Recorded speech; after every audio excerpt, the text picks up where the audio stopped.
Alright, hello my YouTube fam. So I am basically gonna start from the beginning. So guys, I have been getting requests for this look since I was a little kid.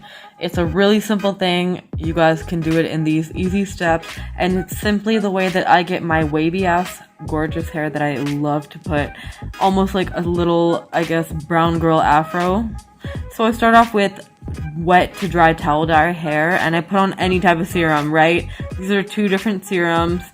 Really, just throw on any serum. Then you're good, honey.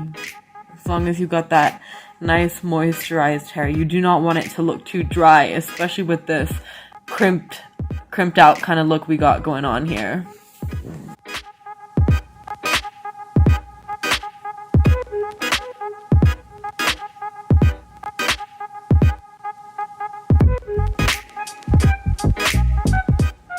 And then we're just gonna brush it through to make sure all the product is going through our hair. Like, we don't need, the best part about this type of hairstyle is that you do not need heat protection, because you're not even using heat, you're just using air. So all you need to do is just keep it a little moisturized the way we have just done, and that's all. Now we're dividing here in the middle, right? We're going to be making basically two boxer braids, or like something similar to a boxer braid. So we want to keep a good middle part and keep everything nice and even.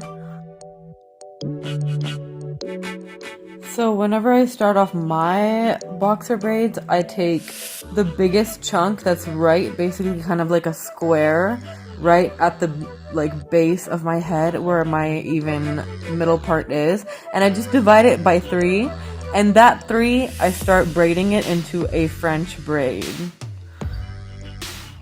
3 pieces have already been divided. Now I'm adding a little bit hair from the front, adding a little bit from the back at the same time, if you can see.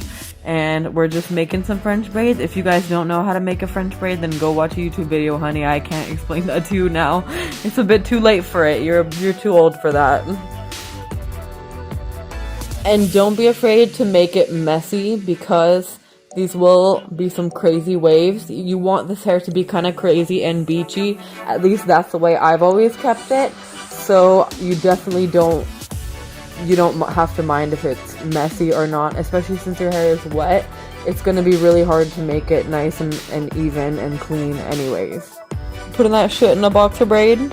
I mean, I guess these are boxer braids, right? I mean, I'm not that familiar with different types of braids, but this is the braid I've been doing my whole life. So check that out. It's gorgeous. And that is what is the secret to the method of my gorgeous crimped hair that I always have and people are always asking about. This is the secret. If you want to stop the video right now, you can, because the secret has officially been revealed. Here it is, honey. You leave this in for a couple of days and you're done. If you want to if you're really bored and it's like 3 in the morning and you really have no life, then keep watching. And now we're gonna do the other side. As you can tell, it's extremely messy. I really don't care. I already told you. I like the messy look. That's the vibe I go for. Once you see the end pictures and the pictures you even saw before, then you'll understand why I like it messy. I like that voluminous afro, you know, baby from Dirty Dancing type look, you know? So I guess like it's some 80s type vibe. Like, I always told everyone in my family that I would die to have a perm to make my hair curly, because my hair is like pretty much naturally straight, right? So bored of it.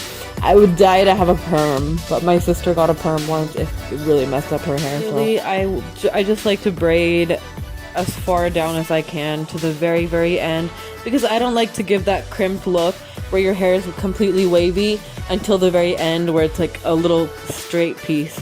So I even do this. If you notice what I'm doing here, I'm actually kind of putting it in like an upside down knot type thing, because that piece is too long and it's not able to go into the braid. So I'm just kind of tying it like that. So here's what we got in the end. This is what I basically like to keep for a day and a half, basically. You just want to make sure that it dries, and you can see the knot that I made at the end right there, so there are no straight pieces at the ends. And we're going to keep this in, let it dry. If you want to speed up the process, you can use a blow dryer, but no need. And here was the look, boys and girls. Hope you enjoyed it. Subscribe, and here are the final results. Much love to you all. I hope you enjoyed it. Let me know if you guys want more beauty stuff, because I'm a beautiful person. So, mwah, kisses.